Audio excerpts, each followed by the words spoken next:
Jim Hockaday is ending his nearly 6-year stint as village administrator in Geneva-on-the-Lake to become city manager in Conneaut. During a Great Wave Communications interview in Village Hall off the Strip, Hockaday talks about his background, accomplishments in Geneva-on-the-Lake, and why he wanted the Conneaut position. I'm originally from Columbus, Ohio. I grew up north of Dublin a little bit, and I went to Buckeye Valley High School, or grade school, and then I went to Bishop Watterson High School in downtown Columbus. I went to Muskingum College, attended Muskingum College, and got my Bachelor of Arts in Political Science and Public Affairs. And then I went to Miami University in Oxford, Ohio, and received my master's degree in public administration, and I'm ABD towards a doctorate in the subfields of American political science and public administration.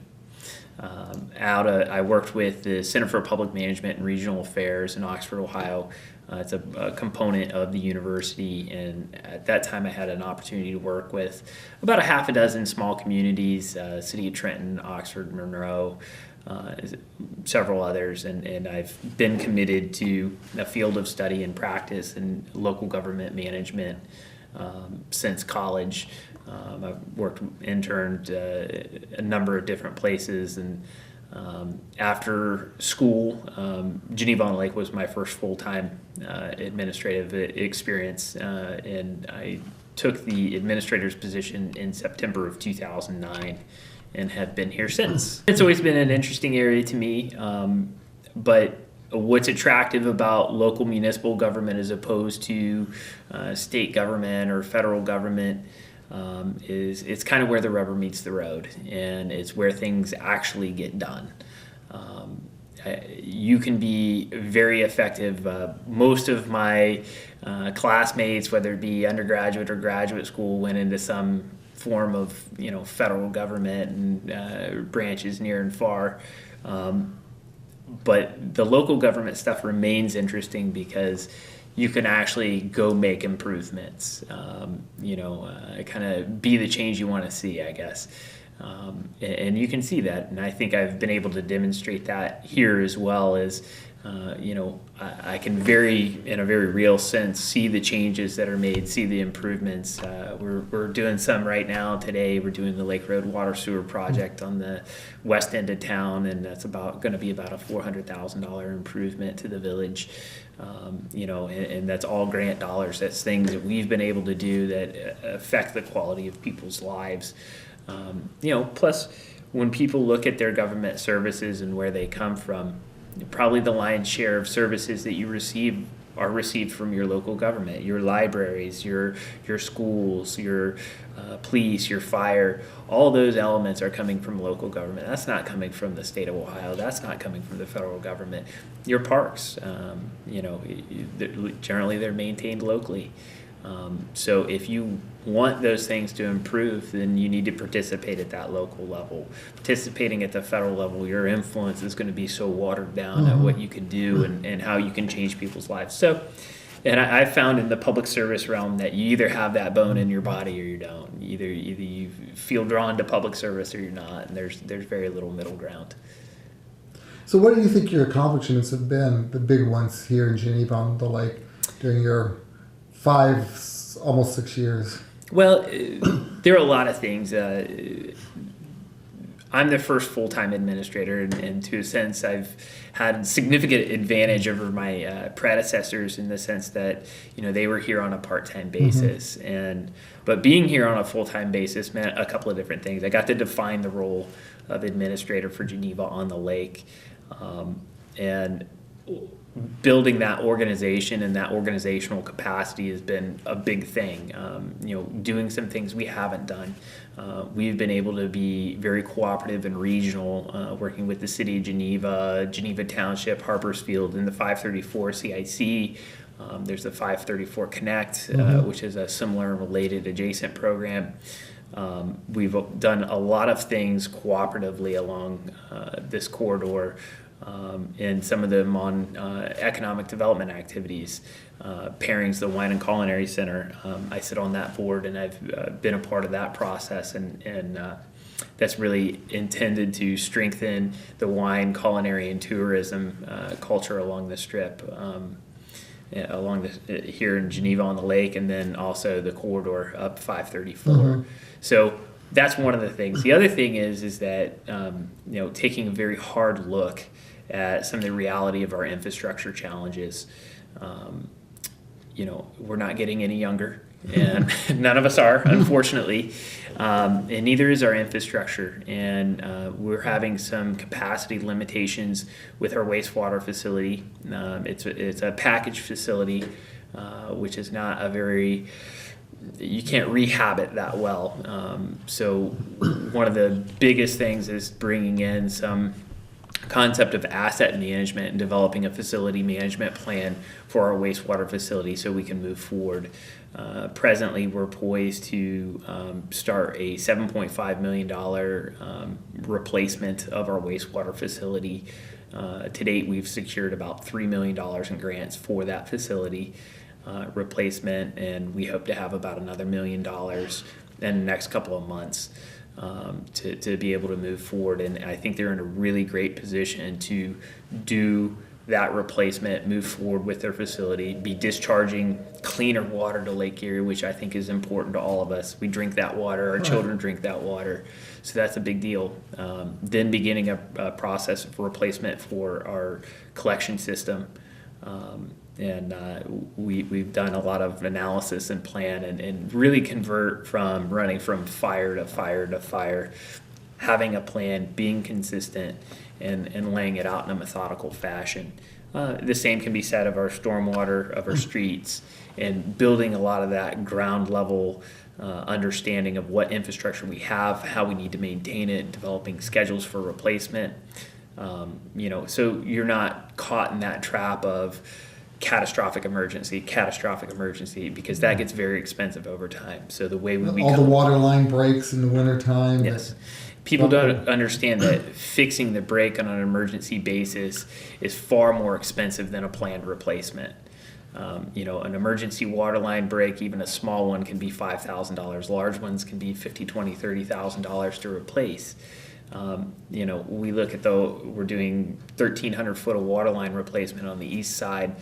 That component's going to be, with a sidewalk above it, is $150,000. Well, if we had 5, or even $10,000, $15,000 breaks over the course of 10 years, we've justified the expense of, doing a replacement, which will allow us to have higher water pressure volumes and higher water pressure in general. Which has consistently been a constraint on business activities down here, is that getting both the pressure and volume of water necessary to our residents and businesses during the summertime. Right. We kind of strain the system. So by doing this, we're building that capacity in our infrastructure to capture that economic growth. Indian Creek, Sun Resorts on our east side, in back-to-back years, they're adding another 23 sanitary taps this year after adding, I believe, 28 last year. In terms of planned taps and businesses, we're on pace to add another 30. So capacity at our wastewater facility is an important thing. It is our economic future. So I can tell you, if we talked about economic development in this county, one of the biggest threats is having adequate capacity in our water and wastewater infrastructure. Not to mention our roads and our sidewalks and all the other kind of amenity assets, but those things are very real. If you had a big company, say like a Crystal Global, and I'm just using them as a hypothetical example, say, hey, I want to come to your community, I think most of the communities in Asheville County would have to decline that offer because we simply don't have the raw infrastructure capacity to accommodate them. You meet these challenges. So you really have to have that conversation, develop that plan, and say, well, we're willing to pay for X amount of infrastructure. And then you have to live within your means. That being said, it doesn't mean that everything always has to cost more. If we can do things in a planned and methodical manner, we should be able to suppress those operational and capital costs over a long term. When you're talking about grants and all, the federal government's getting tighter and tighter with its spending. Are there grants out there, or are they there but more difficult to get? I think there's a kind of an all of the above answer there. The granting in general is getting much more restricted.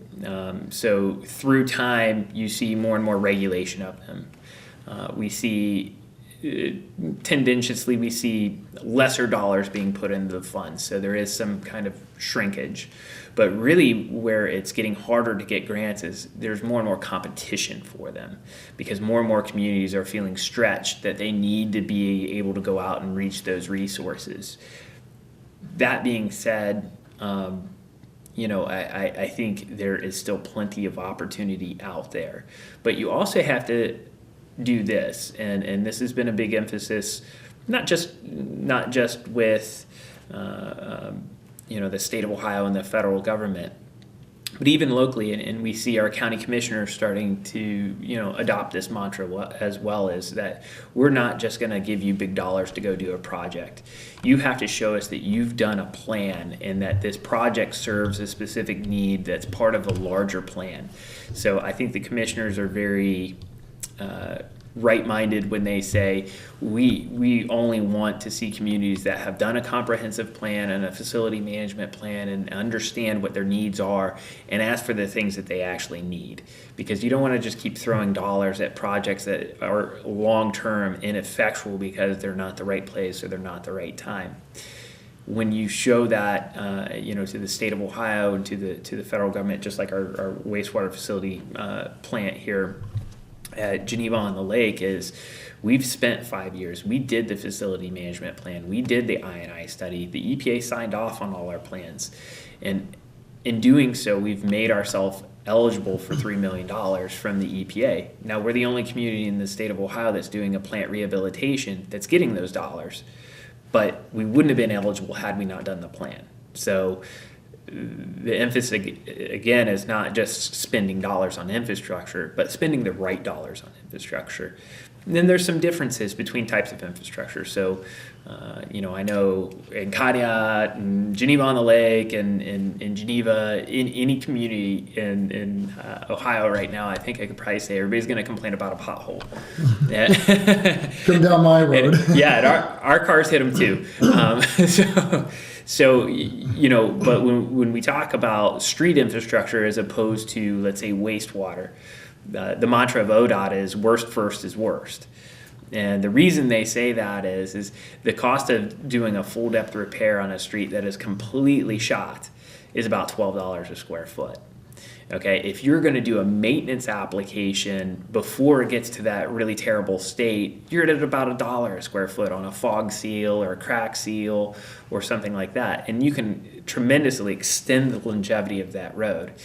So if your community is in a small budget scenario, which I don't know any that aren't, your best dollars are spent towards maintenance of those roads rather than going after the absolute worst road, throwing a bunch of money on that, and then letting the good roads become marginal roads and the marginal roads become bad roads. I mean, you're just stuck in this cycle of constantly chasing the worst roads and not addressing the long-term issue that we need to start making our roads last longer. Mm-hmm. But again, to put the contrast in there is if we talk about wastewater, we can talk about wastewater. In other words, worst first is best in wastewater. So it's going to be the antithesis. So, there is a cost of treatment for every gallon of water that runs through your system, whether that is actual sewage or sanitary waste, or whether that's rainwater that's leaked in through an inflow or infiltration into your system. You pump it, you treat it, you're required to do all those things. So one of the big emphasis should be is how much water can we get out of our system? Not only for that reason, but for the reason that when we have too much water in the sanitary system, they overflow and they bypass out into Lake Erie. And that's not a good thing. It does a lot of things. It can hurt, the water quality itself, which obviously we're relying on this body as a drinking water source. But it can hurt the fish populations. It can create algae. It can do a lot of things that are bad for the lake in general. Geneva-on-the-Lake is a tourism town. We want to have nice, sparkly, clean water and nice beaches, and I think Conneaut would want the same thing. is that, and then ultimately, my kid's going to drink that water, your kid's going to drink that water. So we need to take care of those environmental resources. So if we can tighten up our system so we're not bypassing into the lake, then that's an important thing for us to focus on. Plus, if we keep fewer gallons out of the system, we're paying less to pump it, we're paying less to treat it. We're not having the same problems. We're also not breaking infrastructure. We're not burning up pumps. We're not putting the same run. So we can actually lower our operational costs by keeping the water out of our system that shouldn't be there. So that's a big thing. And sometimes some of these lines are just 80 years old. It's clay tile piping. The original investment was made 80 years ago. And that infrastructure doesn't owe you anything now. You owe it to replace it and make it right. And it's about getting on a program and dealing with that infrastructure as it comes, rather than waiting for it to erupt into a major sinkhole, and now you're paying $30,000 to replace 100 feet of pipe as opposed to $75 a foot. If you have no capacity left in your plant, then how do you expect to sell it to a business? Mm-hmm. If you're spending it on rainwater, I'd rather have a business giving us that capacity than, a rain cloud. There is a strong emphasis for me to stay local to Asheville County. I feel like I've done a lot for the village of Geneva-on-the-Lake. I feel like I've accomplished a lot for the village, and I'm ready as a part of personal growth to move on to a larger community. The city of Conneaut was an opportunity for me to stay in the county. My wife is local. I have 2 young boys, and their grandparents are local up here too. And so I'd really like to stay close to our family. And Conneaut was an opportunity for me to work in this county, stay local, stay close to our friends and family. And then additionally, I think Conneaut is actually, you look at the field right now, and Conneaut is in a great position to move forward. I think they have a tremendous amount of potential as a community. Needs unlocked a little bit, but you have just awesome natural resources. The lakefront is astounding, but you also have Conneaut Creek in the south, mm-hmm. and you have world-class fishing. You have a very quaint little downtown. And I think what it needs is a good plan to pull all those elements together and polish them, shine them, and show the best side of them. Because I think there is just a tremendous amount of potential there. I think it's really a diamond in the rough in a lot of ways. And I think you also have a council right now, and people really don't put enough importance on this, is you have to have a very good, stable council in order to make any kind of effective progress forward. And I think you have that right now. It's not a political punch palace or anything like that. And you have a group that's willing to sit down and work together. They may not agree on every finite detail, and that's okay. As long as they say, hey, we share a common vision of Conneaut moving forward. And I think they do. I really do. I think they're a group that's ready to move forward. And that's amazing. When I first came here to Geneva-on-the-Lake, I could tell they were interested in moving forward. We've not agreed on all the details, and it wouldn't be true of me to say that, yep, everything's been great all the time, we've agreed on 100% everything. No, there's always disagreement. Growth is hard. Growth involves risk. Growth involves investment, and I think when I first came here and took a kind of a stern look at everything, said we're going to have to replace this wastewater plant. I think half of them thought I was crazy, but they also knew it needed to be done, and it's taken time, but we've gone slowly and methodically, and we've moved forward in lockstep, and they're on the cusp of finalizing their financing this year and starting construction next year. First thing they need is a plan, and I know there's a lot of information out there. I know the Port Authority spent a good deal of time working on their charrettes, and I've read that and looked through that, and there's some really good things in there. I know they also started a comprehensive planning update process under the former manager Tim Eggleston. I've read that as well. And I think really what's going to matter is we're going to need a couple of things. We're going to pull those two elements together. And then I also don't have access to some of this stuff yet, but to look at some of their infrastructure, what their facility management plans would be for their wastewater facility, for their water facility, and their respective distribution and collection systems. That I don't know. So, but it's really going to have to be a process of getting settled into the job and kind of survey what's out there and really spend some time doing some, because you may already have a lot of this stuff and I'm not aware of it, or I haven't had time to read it yet. So that's going to be my first order of business is to kind of survey what's there and what's out there.